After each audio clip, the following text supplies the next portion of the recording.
Hello everybody, and welcome back to the channel. Hope you're all having a good day wherever you are in the world. Now, of course, by now you guys know the dealio. Please go and support Bumbles if you haven't already. Link top of the description, like always. Forbidden Memories. The very first official console Yu-Gi-Oh game, Forbidden Memories, was released on December 9th, 1999 in Japan, and March 2002 in America for the original PlayStation. This is a game that coincides with both regions' launch of the Yu-Gi-Oh card game, with Japan's launch in February of 1999 and America's launch in March of 2002, both being accompanied by this game.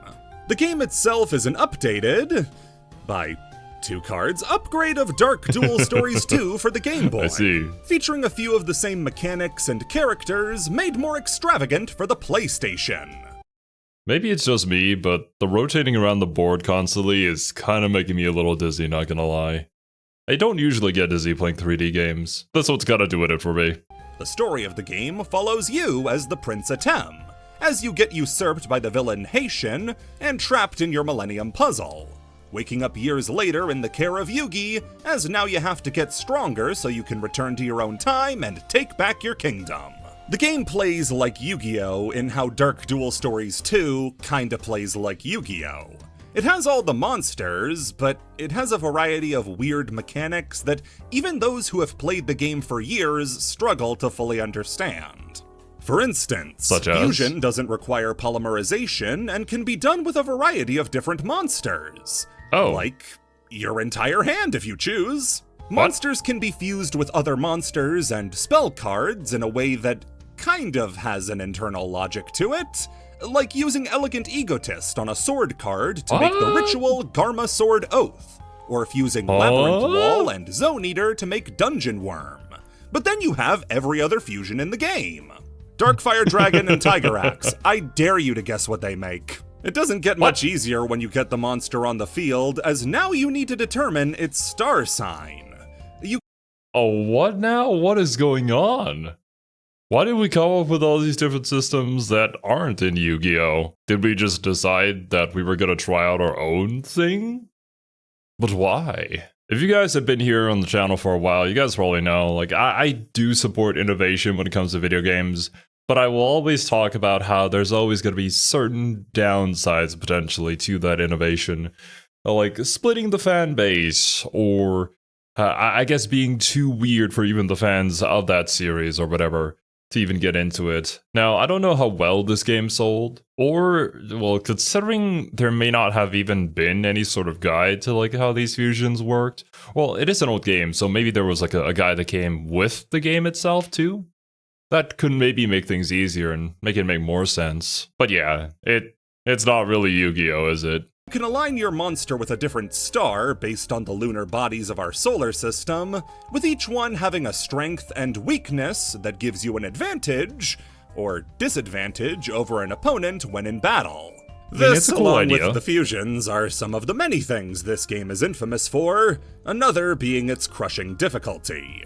The game is not coy, with the fact that it cheats. The game gives the opponent a randomized... Don't I know it? For those of you who were here for the Star Wars Knights of the Old Republic playthrough, that happened a very long time ago. I specifically avoided playing the card game in that game. I forget what it was called.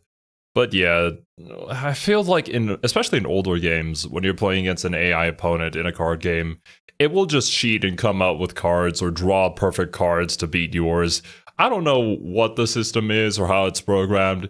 It genuinely just feels like it is nigh impossible to win against them sometimes. Now, you could say inherently that's the nature of card games, but I think when it comes to an AI, like even a human player making all the correct moves, they're still not going to be as good as an AI. There's got to be something in the coding that gives them an advantage. Or maybe they just believe in the heart of the cards more. Deck most of the time, meaning that there's little to no prep work you can do. And oftentimes, those decks will just give your opponent monsters leagues stronger than even those you can fuse into. Those fusions also have no catalog or explanation of how they work. If you find a way to fuse 2 monsters together successfully, you'd better write it down.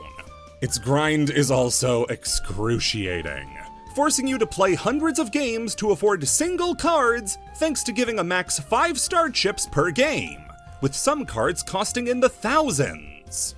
It also has a nasty habit of giving opponents Exodia, which it'll randomly win with after dumping its whole hand, because draw- Okay, nah, that is just straight bullshit. I don't think the AI should be able to randomly get Exodia.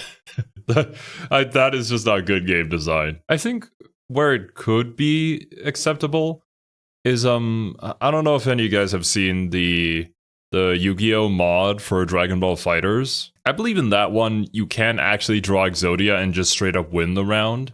And the creator himself said that it is possible to just get Exodia by random chance when you start a round, right? Now that one is actually pretty cool because, well, for one thing, Dragon Ball FighterZ is all about the bullshit, right? But on the other, it's just a mod, and people probably, if you're playing together with a friend using the mod, you all probably agree to it and you know what's gonna happen. If it does happen, it's a really cool moment. But in a game like this, against an AI opponent too, having an uninteractable mechanic that they can use to win against you is just not a good idea. Here works on rush duel rules. This has made the game a living hell for speedrunners. No way! Oh boy. No! I just got Exodia'd! Nostalgia is a hell of a drug because I hated playing this game. It stinks. That said, I do still understand why people enjoy it so much. This is the original Yu-Gi-Oh game.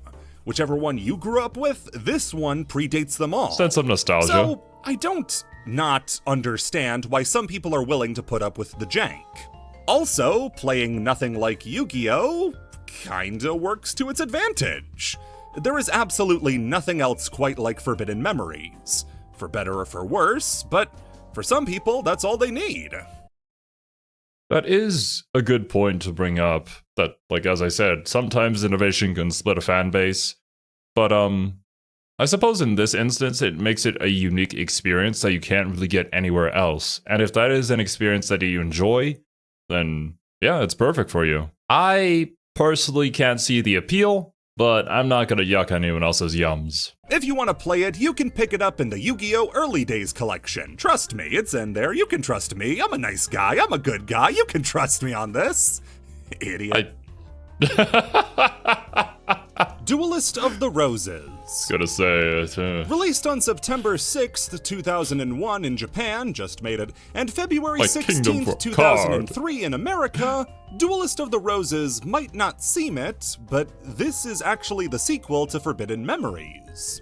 They might be unrelated in America, but in Japan, this game is called True Duel Monsters 2, while Forbidden Memories was True Duel Monsters 1. Instead of setting the game in ancient Egypt, this one is set in the English War of the Roses between Henry Tudor and Christian Rosencreuz, here played by Yugi and Kaiba.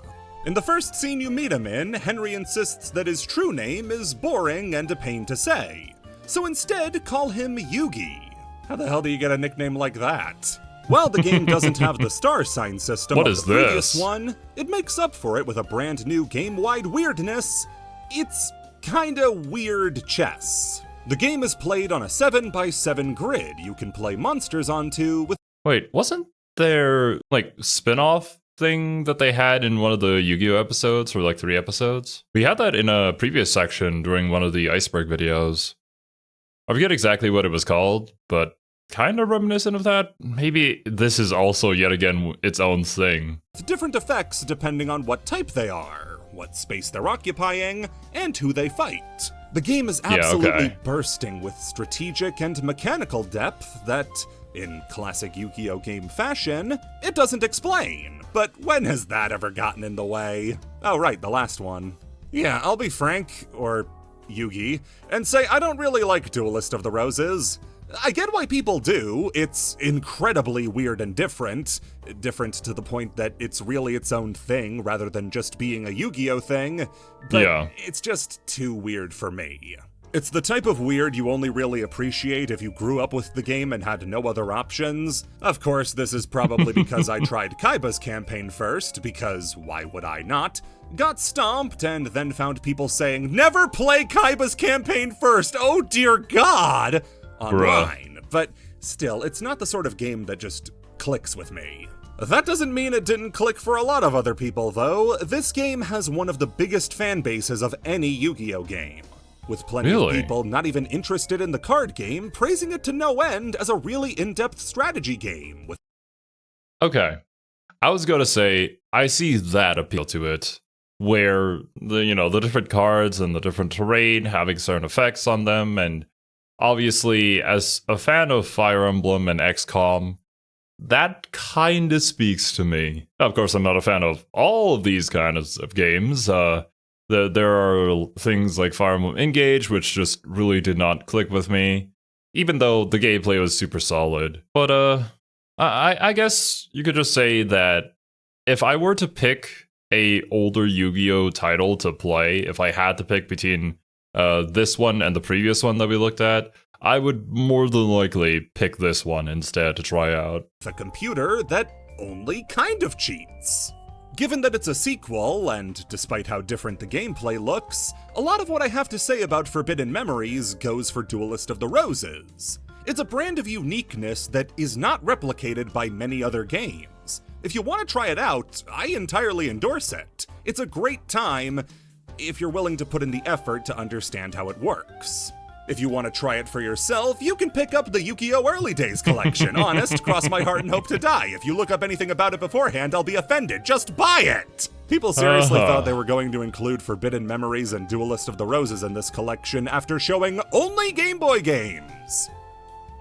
Falsebound Kingdom. The second in a trio of games exclusive to each of the 6th generation consoles, Falsebound Kingdom is another game with a lot of oddities to it. Not least of which because, like Duelist of the Roses, it's not a game about the Yu-Gi-Oh! Card game. It's a game that uses the Yu-Gi-Oh! Monsters as the set dressing for a strange RTS RPG. Oh. You again get the choice of either Yugi or Kaiba to start out with an unlockable Joey campaign if you beat both, with the plot being your selected character getting sucked into the virtual world by a vengeful Kaiba Corp employee when you go to test the latest virtual reality software. And now you need to beat the game to get out. Alright, not favorable comparisons being drawn between this and Scooby-Doo's Cyber Chase. The gameplay takes the form of this widespread map with players starting at either end. There are various towns and resource locations you'll need to race to capture first before your opponent can get there, so you can get yourself an advantage when it comes time for your armies to meet. Okay, this might play like absolute ass, but I'm actually kind of intrigued by this one. The last one was starting to do it for me. This one, I don't know, man. If I could try it out, I might. I still suck at RTS games, even after playing through like all of Total War Warhammer 3. Well, can't say all of, but I know the gameplay. I've played several hundreds of hours of it by now, as well as stuff like Dawn of War, but it's just, yeah, I don't know. My brain isn't fast enough. But still, it's so satisfying when your strategy that you thought up of works. When they do meet, you go to a very simple turn-based battle screen where you hit monsters against each other until the timer determines if you win or lose. Higher health at the end of the time means you win. Alright, gloves off this time. This is the worst of the 3 games. No. I'm sorry if you have a lot of nostalgia for this game, but buddy, so do I. I played this game so much when I was a kid, but I never got better, I just got further. This game is so goddamn slow, it's insane! Damn. Monsters walking across the map takes forever, and the battles once you get to them are sluggish and lack life. You get one option for the same attack animation every time you battle with a monster, and it'll take until the end of your first encounter for you to be tired of all of it. Okay, well, never mind. This wasn't really an RTS. I was kind of surprised and taken aback when you enter into like this turn-based combat where there isn't any depth to it. I don't know why they had to throw this one in. I guess they couldn't really simulate full-on RTS combat. And I guess that is a valid complaint when it comes to strategy games, right? Like, if sometimes maps are just too big and your units just can't even be built to walk fast enough from one point to another to keep the gameplay at least interesting, then you start to run into problems. very similar to open world games, where they have this massive, expansive world to go and explore, and there is nothing to actually do or see for the majority of it. Then why in the world would you have a world that big in the first place? This game asks a huge time investment from the player, but not in a civilization way where it lets you build up resources. No, I mean it's just so slow that actually getting to the boring parts is a slog. I can see what they're trying to do. The game has a lot of side quests to collect new monsters, some having dialogue specific to them with plenty of differences between them, and over 100 monsters to collect with 3D models and attacks. But it does not make up for the fact that playing the game they're in sucks. Not fun. I do not recommend this game at all. It is a real chore. Almost as much as collecting moisture creature to add to your army in this game. I'm just interested in this. What do you mean he's the only roaming encounter in the game on a random corner of a random map that no other mission uses that can only be found by Kaiba, and then isn't even useful? What is wrong with you, game? What? Probably just devs having fun. Alternate formats. Yu-Gi-Oh! Sucks, let's play some Yu-Gi-Oh! How you're going to be playing Yu-Gi-Oh! 99% of the time is what's called the advanced format. It's kinda hard to describe exactly what this format is outside of just saying, it's Yu-Gi-Oh! Yeah, basically. I didn't know it was called the advanced format. It's kind of funny, because, like, if you were trying to explain exactly how Yu-Gi-Oh! Was played to somebody who doesn't know anything about Yu-Gi-Oh! In, like, a single word, advanced probably could be a word you could use to describe it. Very complicated. I've only ever had experience playing Yu-Gi-Oh! In this particular format because of Master Duel. So I'm very intrigued to someday try out some other formats. Like there was the Genesis format, right? Where points are assigned to particular cards, and then you have like a set limit amount of points that you can have in your deck. It's kind of reminiscent of how you'd balance like a tabletop game of Warhammer 40k or something like that. So I'm very curious to know how that would play, or how you would build your deck around that particular format. It's how Yu-Gi-Oh! Is pretty much played everywhere and has been the standard for the game's entire lifespan. Most of the game's lifespan. That said, it's not the only way you can play the game.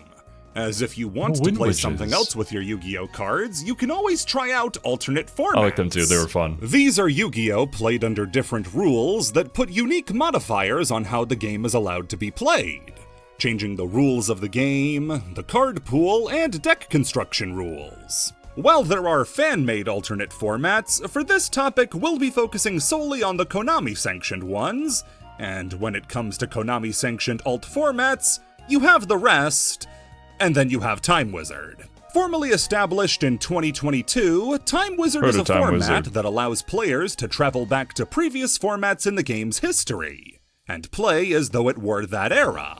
What I mean is that, let's say you think Yu-Gi-Oh! Broke when they introduced Xyz monsters. If you want to play without them, you can play the Edison format, which replicates the format of the 2010 Shonen Jump Championship Tournament in Edison, New Jersey. Now you too can play the Doom Caliber Knight gadget deck that came in second, that nobody knows how it got there and everybody agrees was really bad. This is the fan-favorite format for Time Wizard events, as it had a massive diversity of decks in a meta that was hugely unexplored at the time.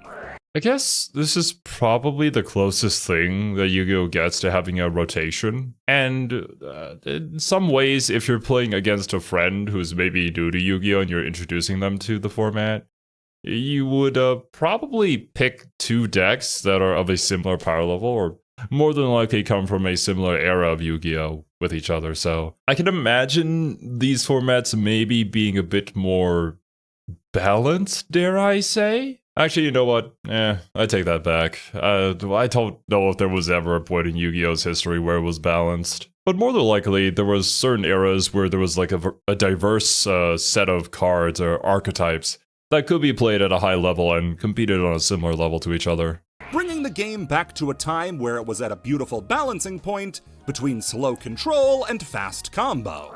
If you remember me gushing about Over the Nexus, this is the format that game replicated, and it's great. It's also not the only one. Any historic format is up for grabs if you want to play it. Want to play crappy Magic the Gathering? Goat format is available to play. Want to play less crappy Magic? That's what Reaper format's for. Hat format is a historically loved format from the Xyz era. Duelist Alliance is the first set that truly ushered in the modern age of Yu-Gi-Oh! A toss format was one of the last times there was a diversity of top decks, before we got our conga line of Tier 0 strategies we see nowadays. You can go back to any era you want. Except GX, which had no good formats. This is the fan favorite alt format, since it gives people something that everybody wants, what they had before. The second favorite fan format is Rivalry of Warlords, a format that exists almost solely at YCSs, which is a rental format. At any time, a series of decks will be selectable to play with, and you have to pick one and then try to win a tournament against other people who picked their own rental decks. Amazement. This serves as a much lower power format, one that Konami can curate themselves, give non-meta decks the spotlight, and introduce players to cards they might have never seen otherwise. And now Okay. I didn't really play Pendulum decks, but Sulfur was the only one that I did try out. They were a lot of fun. I enjoyed them a lot. And the artwork too is just great. For all the formats Konami forgot about. The Deckmaster format is the most infamous of them because they just didn't explain how it was supposed to work. Like in Season 4 of the Duel Monsters anime, you can select one monster from your deck to act as your Deckmaster. The Deckmaster's effect would be active for the whole duel, could be activated as though it were on the field, and is unrespondable. It took people 2 seconds to realize the only Deckmaster worth using was Last Warrior from Another Planet, who says, you cannot summon. All sorts of degenerate floodgates were picked as Deckmasters, which is fine, because I don't think a single Deckmaster game has ever been played. Common Charity is an interesting one. Okay, that was certainly an idea. Especially with how broken some cards are, and you can just activate it without your opponent being able to interact with it. That sounds balanced and fun. No wonder why I've never heard of it. Where you're only allowed to use cards that were printed at either common or rare rarities. This locked some decks like Sun Avalon, who have only been printed at Super and above, out of the format entirely, while other decks were able to show their stuff thanks to their low rarity spread. Wait, wasn't there like a festival or something in Master Duel that was very similar to this? This is a really cool idea. I do enjoy it. Although I'm sure even among like the common and just normal rare cards, there would be the top dogs that somehow are able to beat out everybody else. But it's an interesting way to balance the format. The format had a lot of steam initially, but after people got sick of Goki Lunalight mirror matches, the shine was firmly off the apple. By contrast, the Master Duel equivalent of this format, our format, is one of the most popular alt formats of all time, with a massive player base still playing it, despite the event having ended years ago. Heart of the Underdog format was the least defined. I don't understand why that didn't just become a game mode. Why was it a limited time event? Please just add it as a game mode. Of all the formats, as all it said was basically play decks that aren't meta right now. What that really meant had to be agreed upon by the tournament organizers and players, since Konami couldn't make the list themselves, since they'd have to acknowledge that some of their decks suck. Alt formats are a great idea that, if Konami put even a little bit of effort into, like they did with Time Wizard and Rivalry, could be a great way to play the game. Indeed, I agree. Yu-Gi-Oh! Friendship. Yu-Gi-Oh! Wait, wasn't there this card where you had to shake your opponent's hand or something? I think it was called this. Rarely ventures out of the ordinary when it comes to card effects. Every once in a while we'll get a strange card like Transmission Gear, but the gap between cards with effects like that, or Question, or Linear Equation Cannon is years. One of the first cards with a truly bizarre effect, though, came out in 2002 called Yu-Gi-Oh! Friendship. The rules of the game weren't the only rules being broken, as its artwork depicts Joey and Yugi shaking hands, playing off the pun of the name where the first syllables of their names, Yu and Joe, form the word Yujo, which in Japanese means friendship. Anime characters almost never appear on tournament legal cards. Analogs for them will, quite frequently in fact. A deck like Gimmick Puppets have their pilot Quattro represented by Fantastics Machinex, Ancient Gear have Commander to represent Crowler, DDDs have Divine Zero King Rage to represent Ragey, tons of decks have these. Even decks that are more direct will give you room for doubt, like Performapal Duelist Extraordinaire, clearly having Yuya, but I mean, we can pretend it's not. Silhouette. Gravekeeper's Trap, Blackbird Close, Photon Time Stop. Obviously we know who they are, but they don't just put the characters directly on the cards. Yujo Friendship, Unity, and Judgment of the Pharaoh are the exceptions to this rule, as they just have the whole gang on it. They got lazy and just used a group photo for card art. The effect itself is to add up both players' life points and then redivide them so each player gets half of the total. The opponent, though, can simply refuse the effect, which is confirmed not by saying yes or no, but by accepting a handshake. This is, to this day, the only card in the game that requires physical contact between players to properly resolve. Transmission Gear got close, but covering your opponent's rock with your paper is purely a power move. This card needed you to shake your opponent's hand. This card was obviously designed first as a fun card to reference Yugi and Joey's friendship. Yeah, a nice funny gift thing. for the Not for relationship that competitive meant play. so much to the series. People were labbing out how to use it to fuck with people from day one. The Yep. most popular idea was to make your hand disgusting with stuff like Doritos or honey or dog shit, and then offer your opponent a handshake. If they were Oh boy. You give people an inch, they'll take it a mile. I'm certainly not against these type of things being in tabletop games or card games or whatnot. I just think maybe you shouldn't make them tournament legal. Allow them to even be brought to a serious competition. Like, yeah, it ultimately turned into this, but I guess the initial intention wasn't as bad as something that I recall back when I was learning about Warhammer Fantasy, and some people were talking about it in chat when I was playing Warhammer 3, that apparently, like, Bretonia at some point, which was like a faction in Warhammer Fantasy, on the tabletop had some sort of rule where people had to pretend that they were riding on horses, on broomsticks and stuff like that, and it was just, nobody liked that. Absolutely nobody did. It just really felt like GW was making fun of this particular faction and the people that played it, and it was bad all around.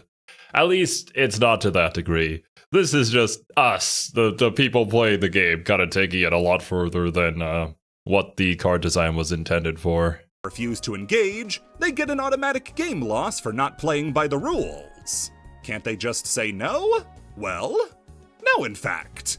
Because Yujo Friendship has the effect to reveal unity in your hand to force your opponent to accept the handshake. This problem was so rampant that Konami had to make up a new ruling saying that you don't have to physically shake your opponent's hand, instead all you have to do is consent to the idea of a handshake. Your opponent offers you one and you say, yes, I would shake your hand. And that's the end of it. At least that's what I thought.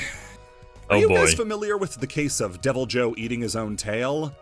I want to talk about this more, I just need to Monster find more Hunter? topics that fit this niche, but basically the Monster Hunter community was convinced the monster Devil Joe ate his own tail because he's a trash compactor who eats anything. When a new fan asked for footage of Devil Joe eating his own tail, everybody realized at once he actually doesn't eat his own tail, and everybody was just convinced that he did and accepted that he could. But really, he can't. I think that's what happened with Yujo Friendship. I can't find any rulings databases, blog posts, or forum posts anywhere that cite the idea of a handshake as the official rule. The wiki says that's the rule, but without citing an official source. Nowhere on the internet does it actually exist a ruling regarding Yu-Gi-Oh friendship. The closest I Weird. can find to it is a random old post from an old card maker forum that references the idea of a handshake. I wouldn't go poking around too much. The topic changes from Yu-Gi-Oh friendship to cutting off people's hands to homophobia like that. Is it possible that's just how some... It's classic internet forums, man. Oh, man. judges ruled Why at are we like events this? where the hand trick was tried? Maybe, but I think the ruling would have been secondary to taking that guy outside and stomping him to death. Which is more likely? You stick your hand down your pants at the Yu-Gi-Oh tournament, and then your opponent gives you the round win. Or you stick your hand down your pants at the Yu-Gi-Oh tournament and get shot. This is one of those things that sounds so funny, the concept of a handshake, that it kinda just got passed around as gospel despite no sources being around.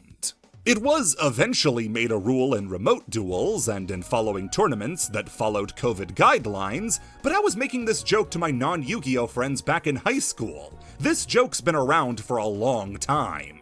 This was supposed to be me talking about sticking our hands down our pants, but I ended up finding a years-long hoax about a card game online. If I had a nickel. Broken Game AI. Programming a Yu-Gi-Oh video game is much harder than it sounds. Oh, yeah. Being able to Can't craft an imagine. AI that's able to understand the intricacies of the game, of their deck, what Yeah, especially with Yu-Gi-Oh! An AI that can understand how every single thing connects with each other and how it should be played, and how to adapt to certain situations. The amount of cards it would have to consider that you could potentially bring in to play against the AI, depending on the game, could be smaller or bigger, but still, there's just so many different possibilities. I think it would be an absolute nightmare, and I'm sure that there's particular moves you could do to force the AI to just sort of brick itself. I forgot exactly what I did, but I was playing against the AI in the story mode for Shadowverse Worlds Beyond, and at some point it just stopped playing cards for some reason. Don't know why. And comparatively to Yu-Gi-Oh! Shadowverse is a much more simple game. So like even then, even nowadays with the tech that we have, programming an AI to play a card game, still not the greatest thing ever. cards to use, when to use them, how to play around what an opponent has, it's all very hard. There's a reason most fan-made simulators either forego a versus computer mode, or use a pre-scripted one that uses banned cards because fuck you, fuck you, fuck you, fuck you. Heck, Konami themselves doesn't even have the best track record of it, which is epitomized by an infamous line from the GBA game Yu-Gi-Oh! Duel Academy. I played this game so much I asked my parents if I could go to Duel Academy. The line would be used during a duel with Zane Truesdale, a secret opponent in the game who could only be dueled by beating Cyrus enough to summon him. In the story, Zane is Duel Academy's ace student, the best they have to offer. He's meant to be a secret boss that gets triggered if you pick on Cyrus too much, a feature carried over from previous games where dueling Mokuba too much triggered a fight with Kaiba. It's in this duel, though, you get the infamous line, "Make no mistake, I am the best duelist." I summon Maneater Bug in attack position. Claiming to be the best duelist in the school before summoning a flip monster in attack position got people to notice how bad the game's AI can be sometimes, and how often it will make suboptimal or stupid plays that in no way benefit it. With the Maneater Bug example, I can actually explain why this one happens. See, the game's AI is programmed to keep the duel moving at a fair skip, and so tries to keep the pace of the Okay. duel going depending on how the player is playing. Okay, that's fair. That's a good idea. You don't want your AI turtling and controlling matches, so all Yu-Gi-Oh! Matches end up 20, 30, 40 potential turns. I don't think that's fun. If the player is playing offensively, the computer will play more cards in defense and set more traps. If the player plays defensively, the computer It'll will turn all of play it its in stuff attack to attack position. position and try Yeah. to win the game. This makes the game's AI really easy to exploit into making suboptimal plays if you simply play aggressively or defensively to trick it into playing into either way that benefits you. Let's say you have a trap card in your hand that absolutely needs to resolve or else you'll lose the duel. like a mirror force when your opponent's field is flooded with monsters. By simply setting spell and trap cards except the mirror force, you'll be able to easily bait out any destruction your opponent has, since they're immediately going to gun for whatever you set. Then all you need to do is set the mirror force, and you win. And what you win. happened in the Zane screenshot is likely the player either having no monsters or all defense position monsters. So instead of holding back the bug or setting it, it simply summoned it in order to attack for game. That's not the only way to break a Yu-Gi-Oh! Game's AI. A common example in Master Duel is to set up a situation in solo mode where any move would kill the computer. Setting up a lock using the Trickstar cards, where activating a card like Gladiator's Proving Ground would trigger a bunch of burn effects, is one such example, since the computer would be unable to make a decision.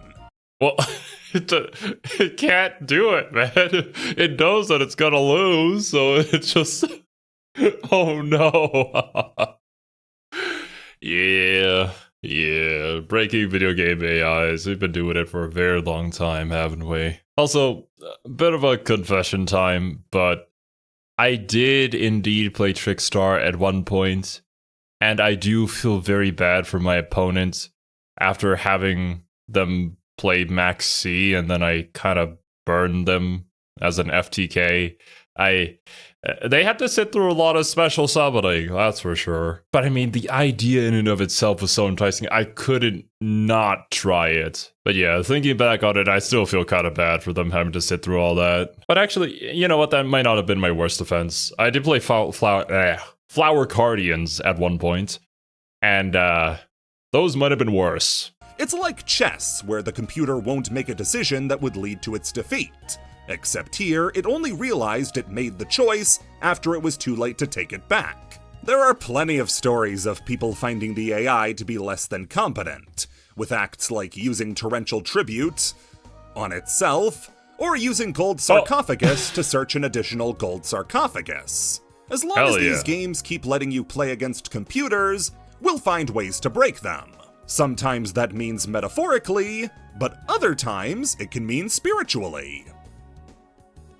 Making the computer surrender. An extension of the previous topic, except this time, instead of breaking a game's AI on accident, we'll be breaking it on purpose. If you remember the first layer, we discussed Tier 0 strategies, and the first of them was a combo involving Chaos Emperor Dragon and Yatagarasu. By using Chaos Emperor Dragon's effect, you destroy your opponent's field and entire hand. Then using a card like Sangan, you get Yatagarasu. You poke in, deny your opponent their draw phase, return Yata, and repeat until they surrender.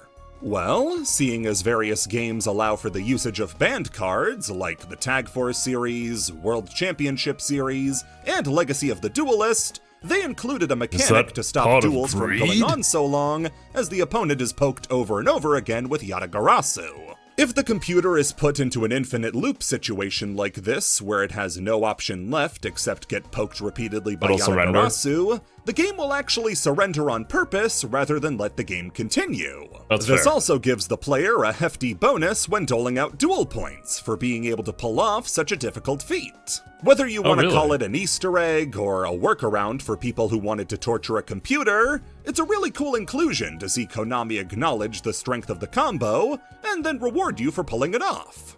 I mean, it's cool to do against an AI if you want to. I'm glad it's not possible to do anymore.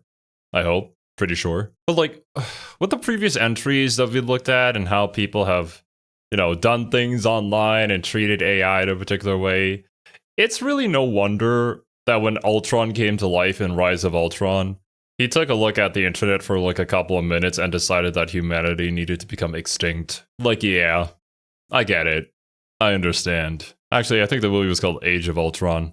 Now I'm bugging. Necro Valley. Erratas are a love 'em or hate 'em part of the game. Some people appreciate being able to play with classic cards, others think they get neutered by the change. Would cards like Crush Card Virus and Chaos Emperor Dragon be better off if they just stayed banned instead of coming off with their terrible new effects? Was it really that bad? I forget what the deck was called. I played like only dark monsters, and there was a particular dark monster who was like a normal summon. I think she was like a level 4 demon lady, whatever. You could tribute another card in order to get a trap card. Like select one from your deck and then you'd place them. I played a bunch of like all of the virus cards. It wasn't a very good deck. It had an interesting strategy to it that never really worked out. Maybe it would have been better before like Crush Card Virus got nerfed. Certainly, but this is not a one-size-fits-all system. In fact, some cards benefit from their errata, like Armory Arm. In the original printing, Armory Arm was able to form a loop using Colossal Fighter to burn the opponent to death, but it eventually got errataed to take away that capability. With Edison format gaining steam though, and Armory Arm functioning as it did pre-errata at the event the format is named for, in Hidden Arsenal Chapter 1, they reprinted Armory Arm with its pre-errata effect. Other times it can be confusing, like Raikou Lightsworn Hunter, who has been errataed 5 times due to Konami not knowing if they want Raikou's 2 effects to target or not, or if they want them to apply in sequence or simultaneously. The crown jewel of erratas, though, with a whopping 9 erratas in total, is Necro Valley. Necro Valley is the field spell of the first ever archetype in the game, Gravekeepers, and basically has 2 effects. The first is that Gravekeepers gain 500 attack and defense. That's the easy part. The second idea, conceptually, is that Necro Valley is meant to keep any card effect from working if they involve the graveyard. Thematically, Necro Valley is supposed to be the Gravekeeper's domain, a stretch of land where the living and dead interconnect, but never cross. If you're on one plane, you can't enter the other. Flavor-wise, that being the effect of the Gravekeepers is fantastic. Makes so much sense, and it felt so good playing Gravekeepers against Tearlaments. But apparently making this effect work is impossible! The first printing of Necro Valley reads, as long as this card is face-up on the field, all effects of magic, trap, and/or effect monster cards that involve graveyards are negated, and neither player can remove cards in the graveyard from play. In addition, increase the attack and defense of all monsters that include Gravekeeper in their card name by 500 points. Already? Specific wording? What the hell does this mean? Effects that involve graveyards? So, if a monster like Mystic Tomato is destroyed and sent to the graveyard, well, it mentions the graveyard, involves the graveyard, so I guess that would count, right? It would have to. It involves the graveyard. The first errata didn't solve much, since it simply swapped magic for spell cards, but the next functional reprint would come in Dark Revelations Volume 1. As long as this card remains on the field, negate the effects of spell, trap, and monster cards that affect a card in the graveyard, and neither player can remove cards in the graveyard from play. Also, as long as this card remains on the field, increase the attack and defense of all monsters that include Gravekeepers in their card names by 500 points. Alright, that clears things up a little. So the card effect has to affect a card in the grave.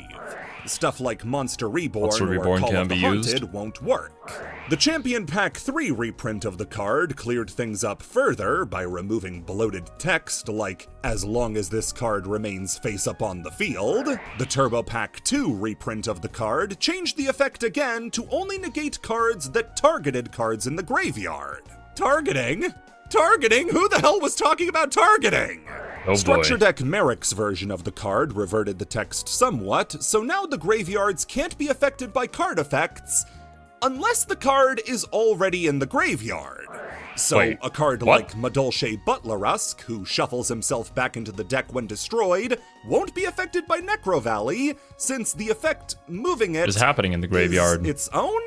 The Yugi's World reprint of Necro Valley changed the effect again, now saying that any effect that would move a card from the graveyard to a different place is negated. Well, now Butlerusk is staying dead, but this wording is totally unique to Necro Valley. simply different referring place. to anywhere other than the graveyard as a different place. Right? The card would calm down for about 5 years until the Pack Duelist Saga, where it underwent another errata, this time so that now it wouldn't just stop cards from moving out of the graveyard, but now Types they and couldn't change attributes? their type or attribute while in the graveyard. I mean, wasn't there the... I forget what they're called. I don't remember any of these names, god damn it. But there is that archetype where you can change the attribute of cards, and depending on the attributes that you have in your graveyard, you can, like, gain new effects or special summon monsters from your hand and stuff like that. So maybe it was made specifically with that in mind. I have no idea how many cards this actually affects until Declaration of Rebirth gets printed. But as far as I can tell, this was a direct f*** you to the Element Sabers. Yeah, there you go. Hasn't life treated them poorly enough? The They're final not two the greatest deck erratas out are there, though. nothing special. Simply saving precious space by swapping Graveyard to GY, and then specifying that only Gravekeepers on the field get the attack boost. Oh, thank goodness. Otherwise, we'd have to errata it again to make sure monsters can't gain attack in the grave too. Lock up Grandpa's casket, he's getting stronger! Necro Valley is a sort of monument to the continue evolving complexity of Yu-Gi-Oh! The more the game evolves, and the more things that can happen in the graveyard, the more particular the wording needs to get on Necro Valley. And, ironically, this resting place keeps being in constant commotion. That is pretty ironic. But I think Yu-Gi-Oh! Is probably one of the card games with the most interactions with the graveyard that I've at least seen or know of. Because in comparison to Shadowverse, the graveyard is kind of just there. You don't really do anything with it unless if you're playing something like Abysscraft. Then maybe you would check like what cards you had destroyed and see what would get reanimated. But for all intents and purposes, for every other class, the graveyard is where cards go when they die and you never see them again. Emergency ban lists. Yu-Gi-Oh! Is hanging on by a thread, and I'm about ready to make some cuts. There's a good chance that at any point in Yu-Gi-Oh!'s history, there's some card making a format a nightmare to play. You look back at Kashtira. Wasn't this Kashtira, right? That would make it so you couldn't use particular monster zones. I remember re-downloading Master Duel at some point, playing against the Kashtira player, not being able to summon anything because all the zones were negated, and uninstalling. And no, I did not draw the out. Format, people wanted a Rise Heart's head on a stick. For all of 2022, people wanted to see a cave-in at the Mystic Mine. Dragon Rulers Mystic would have been Mine. tolerable if they didn't have a draw 8 in the form of Super Rejuvenation. Unhealthy, annoying cards exist in Yu-Gi-Oh! And for the most part, they get dealt with in due time. Sometimes, though, that due date gets shifted up when a format gets real bad. These are called emergency ban lists, and quantifying exactly how many there have been is difficult.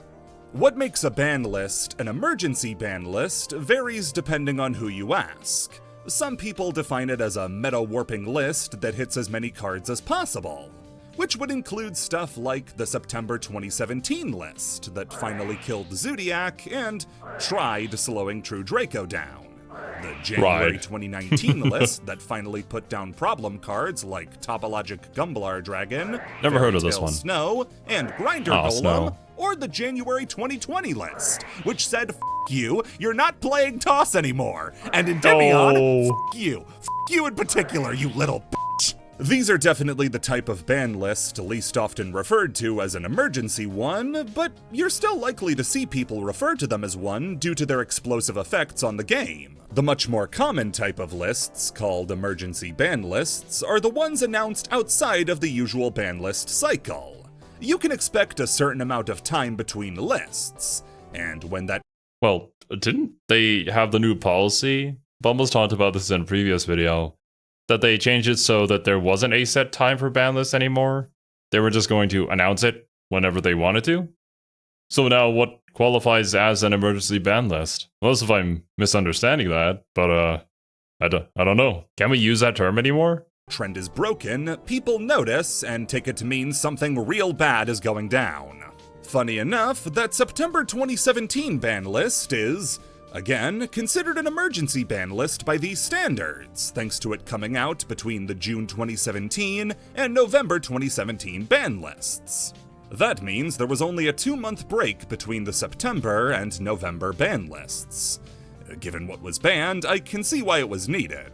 The first proper emergency banning came back in December of 2006, after the final ban list of Reaper format, as many of its key cards, like Chaos Sorcerer, Tsukiyomi, and of course Spirit Reaper, were limited or banned. The biggest hit, though, wouldn't come for a few more months as we finally hit the card that was tearing the game apart, Cyberstein.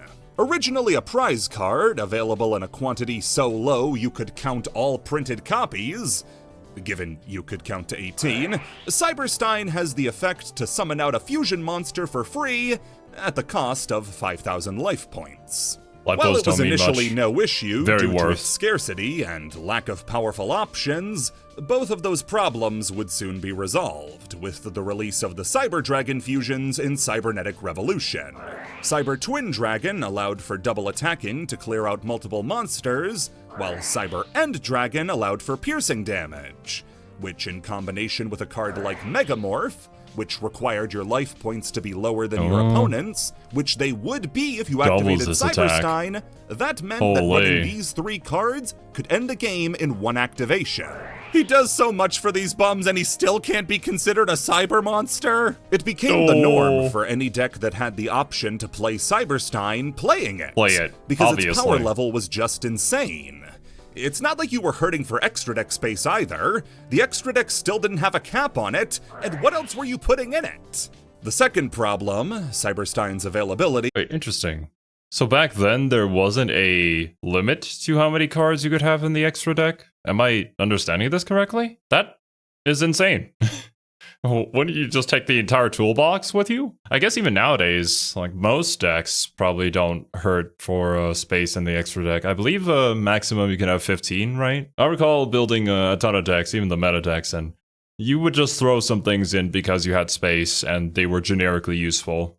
Stopped being a problem when the prize card saw a reprint in Dark Beginnings Volume 2 at Rare. Now 3 Cybersteins in every deck became the norm. Recognizing that Cyberstein was in fact busted to shit, Cyberstein got smacked with the ban hammer individually on December 21st, less than a week after a Stein OTK mirror match was the grand finals of the SGC San Jose tournament. Then Konami brought it back because we were looking too comfortable. The last recognized emergency list is also the strangest, as following the release of Breaker of Shadows, a new Tier 0 deck had emerged, Pepe. Short for Performapal Performage, this deck used the best cards of both strategies to spam the field like it had never been spammed before. While both halves of the deck had seen independent success, with Performage especially being used heavily as the clown engine, Breaker of Shadows gave both decks the last pieces they needed to make it unstoppable. This set gave Performapals the incredible Monkey Board, which immediately converted into either Skullcrabat Joker or Pendulum Sorcerer, 2 very important parts of the deck.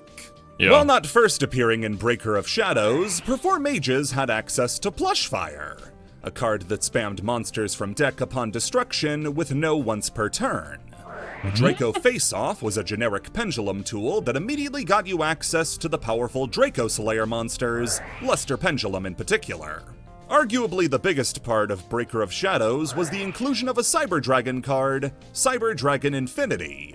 Normally summoned off the effect of Cyber Dragon Nova, the card was broken wide open by Teller Knight Ptolemaeus, which could turn itself into Nova, instantly making Infinity. Hate to steal a joke here, but it was more of a big deal that Ptolemaeus could make Infinity than it was that Ptolemaeus had the ability to skip the opponent's turn. Wait, at the deck's only premier event at full power, 29 of the top 32 spots were taken up by Pepe, the only other deck to get that much representation. Oh, that the one Cosmo player. You know, what a legend. He goes against the current. No one can control him. Was Zodiacs. Nothing else comes close. This would be the only event that Pepe would be at full power at, because it entered it a dead man. 3 days prior to the event, Konami released an adjusted ban list that literally was just hits to kill Pepe. You had the banning of Perform Mage's Plush Fire and Damage Juggler, specifically as Pepe. well as Ptolemaeus. Limits included Skullcrabat, Monkey Board, and Luster Pendulum. And like that, the deck was finally brought back into sync with the rest of the format. What makes this one the strangest, though, is how the ban list was optional to an extent. Official stores were told they had the choice between using the list or not, and those that elected to use it had to print out the list to confirm they'd be playing under it. The announcement admits as much, that they want players to enjoy the less than month-old cards, but this was getting kinda ridiculous. These lists Okay, I can see that being something you do have to consider, because, I mean, people paid money to get these cards, and they've only been out for a month. They want to play them at full power, and then you just immediately say, nope, this card is worthless now. You can't play it. Don't use it. You gotta kind of ease into it, I suppose. But really, if there's that many people playing the deck with the exact same problematic cards with each other, the game format is just going to stall. So you have to find the balance in between that plus, the business side of things. don't happen very often, but when they do, it's just nice to know we're not going crazy, that this shit does actually suck. Broken, The Tokyo Dome riots. In fact, sometimes it sucks so bad, people gotta die. I can say that because nobody actually died.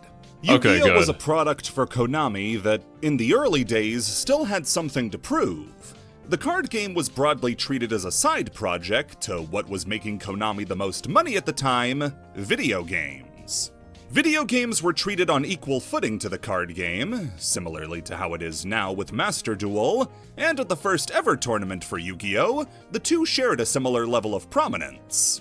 Between that first tournament and the one we're going to be talking about, though, the card game would start to outpace the success of the video games and find a huge fandom on its own, one that Konami stoked the flames of with the release of Exodia. He's come up a few different times now, but if you thought putting all 5 pieces in one pack was a challenge, imagine getting each piece, one by one, across 4 different packs. Starting from the pack Volume 3 onwards, they'd release the limbs one at a time, with the legs coming in Volume 3 and Volume 4, and the arms being special collectibles alongside the first 2 volumes of the Dark Duel Stories game guides. Okay. Not gonna lie, this sounds like some greedy gacha bullshit. Some modern day gaming microtransaction bullshit that they're gonna try to pull on you. Sell it in multiple parts and different packs that you gotta buy. Yeah, I'm not about that. No, sir. Probably also why I just don't have any cardboard. But yeah, ever since learning about Rush Duel, that one looked kinda cool actually. Maybe someday, if I have the disposable income. You had to put in a lot of legwork in order to collect the pieces, and for the final one, Konami wanted you to put in even more effort. The head was the most important part. This was the thing that made Exodia worth anything. People had to have it. Instead of gambling on packs or stockpiling strategy guides, this time Konami would distribute the head in an exclusive pack at the Tokyo Dome for the Duel Monsters Legends Tournament. Another half TCG, half video game tournament. The day of the tournament arrives, and so too do 65,000 people. All fiending for Exodia. Konami turned back, saw the single, as in one booth that would distribute the pack, and realized something bad was about to happen. A wave of people crashed into the Tokyo Dome, demanding the pack, and they quickly overwhelmed that single booth, with packs selling out near instantly, and people becoming belligerent as they were denied the very thing they had spent months collecting. That was just for the people who got in. The Tokyo Dome has a capacity of 55,000 people, so an additional 10,000 people were trapped outside, baking in the summer heat. This is so incredibly poorly planned. I wonder if it was probably due to just an oversight that this many people would actually want this, But also, you could say that Konami brought this upon themselves by selling the packs separately and then saying you have to come here specifically to get the head. That makes it all worth it. It's, yeah. Think about it, entirely self-inflicted. I feel really bad for all the people, though. Now, I know this may come as a surprise to you, but I don't go outside very much. I just don't really feel any reason to do so. But from the cons that I have heard of, I think there are a lot that actually go over pretty well. Obviously, there are going to be some issues here and there. But even nowadays, you'll still hear nightmare stories of just straight up mismanagement or expectations of people coming at a certain amount and then just way more people showing up and causing all types of problems. You would think that by now people would understand how to manage stuff like this, right? Like, you have to have countermeasures and be prepared for the worst that can possibly happen with that many people in the same area together. But then you still get stuff like TwitchCon and whatever the hell was, you know?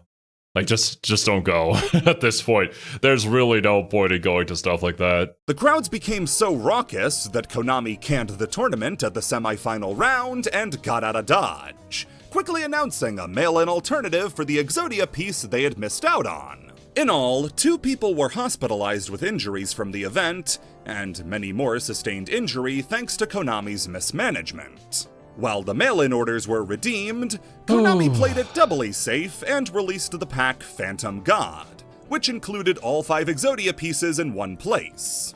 This would eventually come around in the pack The Infinite Forbidden, when the latest Exodia retrain was called, in Japan, the Phantom Exodia Incarnate. From here on out, Konami was much more aware of Yu-Gi-Oh's popularity and much more cautious about releasing mechanically unique cards in limited quantities, now settling for them being prize cards for tournament winners. And to top it all off, the Exodia deck that came from this was practically unbeatable, due to Exodia being at 3 for all of his parts, and Pot of Greed being legal. Imagine being stomped to death in line and then getting stomped to death in the game. Oh, boy. Korean exclusive archetypes. Korean? Last time, we discussed archetypes designed by, and released first, in America. Yeah, America and Japan. Those being TCG exclusive decks. America isn't the only territory to get exclusive cards, though, as another one does as well, South Korea. South Korea, next to Japan, is the biggest consumer of card games in the OCG region, and not only has seen a steady release of cards in congruity with Japan's releases, but just like America, has gotten the chance to design their own cards for first release in their region. Funny enough, Korea's exclusives began production around the same time America's did, as Galactic Overlord introduced the world to the Noble Knights, while Legacy of the Valiant introduced it to the Entities.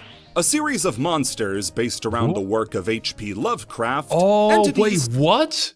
This was a South Korean exclusive archetype? I never knew that. They're really cool. I think most of them are banned, pretty sure. I think there's like a fusion monster that you do sometimes play in the extra deck when it's sent to graveyard, or like you have some sort of card effect that sends an extra deck card to the graveyard. It just pops a thing on the field. Something like that. That's like the only one I've usually seen when I was playing the game. Set 2 of the most consistent trends for all Korean exclusive cards and archetypes that would follow. Firstly, their effects would be very unique and strong. Cards like Nyarla could steal opponents' monsters and copy their effects. Hastor could equip itself to an opponent's monster to steal it away. Kathuga could give you advantage when used for an additional summon. All disparate, but nonetheless cool stuff. That's not even going into the entities who have seen a massive amount of competitive play, like Intis for her ability to pop a card when sent to the graveyard, Norden for his ability to revive a monster when sent to the graveyard, and Azathoth, who could skip an opponent's entire turn. The other trend set by the Korean cards is that they are f***ing scary. The artwork on the entities, outer entities specifically, is infamously creepy and un-Yu-Gi-Oh-like. Nyarla and Azathoth are 2 of the cards I always use to showcase Yu-Gi-Oh's art diversity, usually next to a Melfi or Fluffle sandwiched between Yarla and Vendread Chimera. Also, for a deck based on Lovecraft, Perfect. not racing to make one based on Cthulhu was an inspired choice. Obligatory comment about the cat. The next deck they would make, though, this would really put Korea on the map.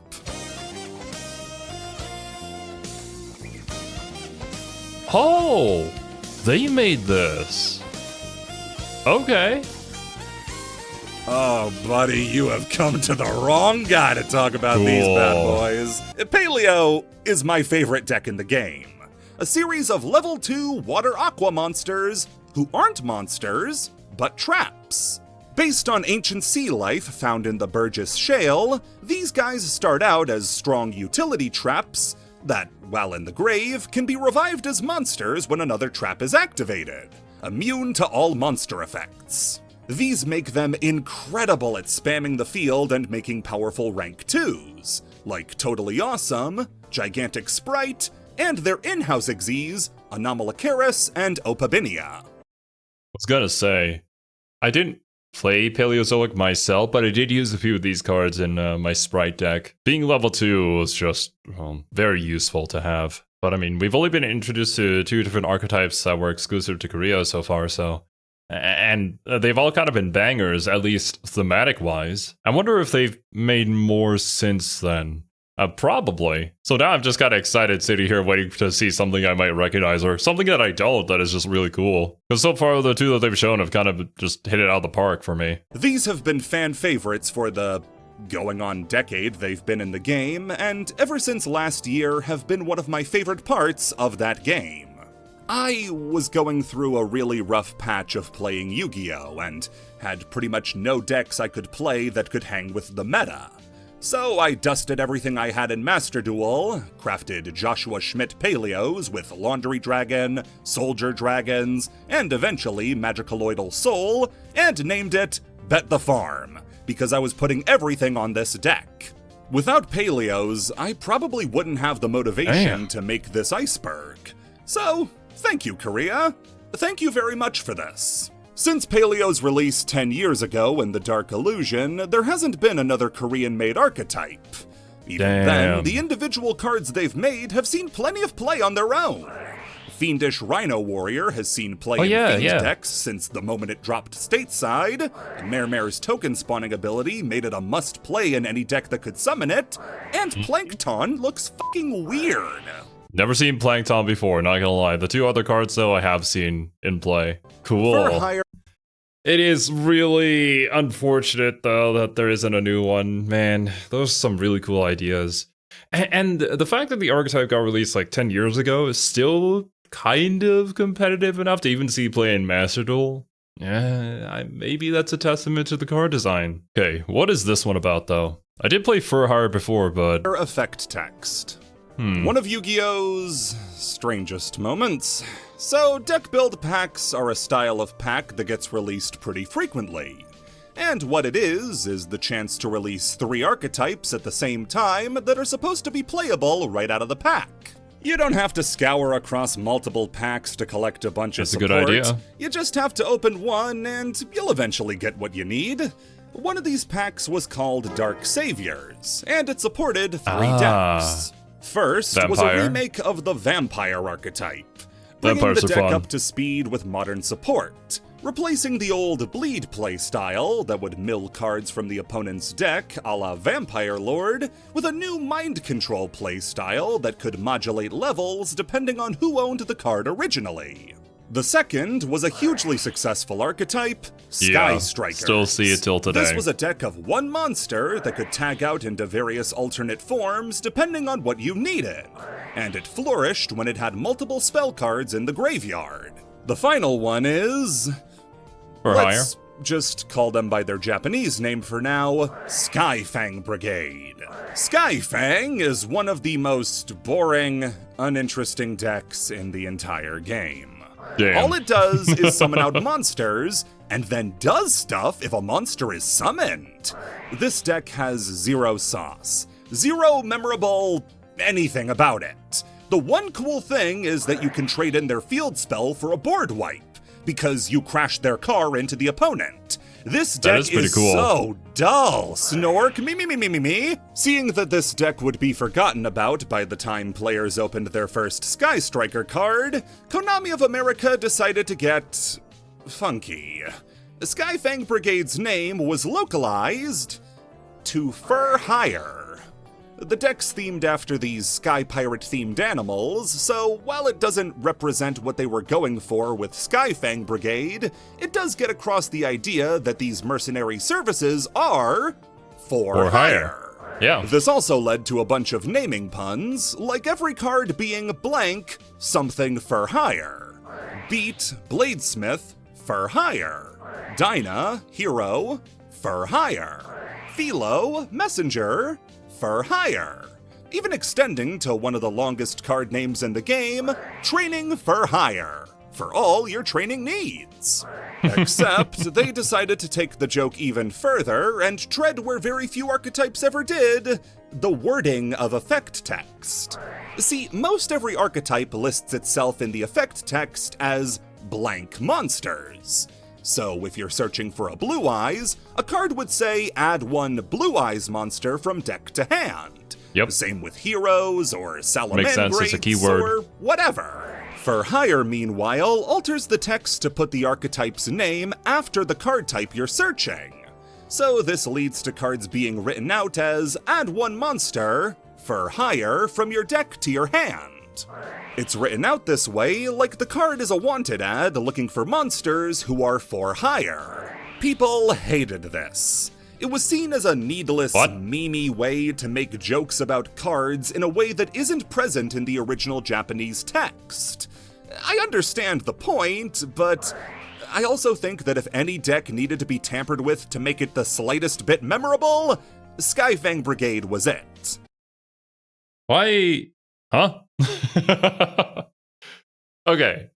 There are some scenarios where I have problems with localization changing things, and it's usually in the scenarios where they completely change the thing to become the exact opposite thing of what was originally meant to be presented, or insert their own, like, political agendas into the translation. This one, I don't see the issue with, and I don't really care enough that even if I did have an issue with it, I'd be angry about it. The archetype still works as intended, no? And it doesn't cause any clashes with any other keywords that are present in the game. So, yeah, I don't know. I think it's just a funny pun. And it was funny enough for me to even try them out. Didn't play too many games with them, but yeah, I don't know. I'm not mad at it. On that strange note, I'm out of time for recording today, so I think I'm going to call things here for now, dudes. Regardless, though, thank you guys so much for watching. Hope you guys enjoyed your time here, and hope you all have a wonderful rest of your day. I'll catch you guys next week, probably, with the next part. Later, dudes. Bye-bye.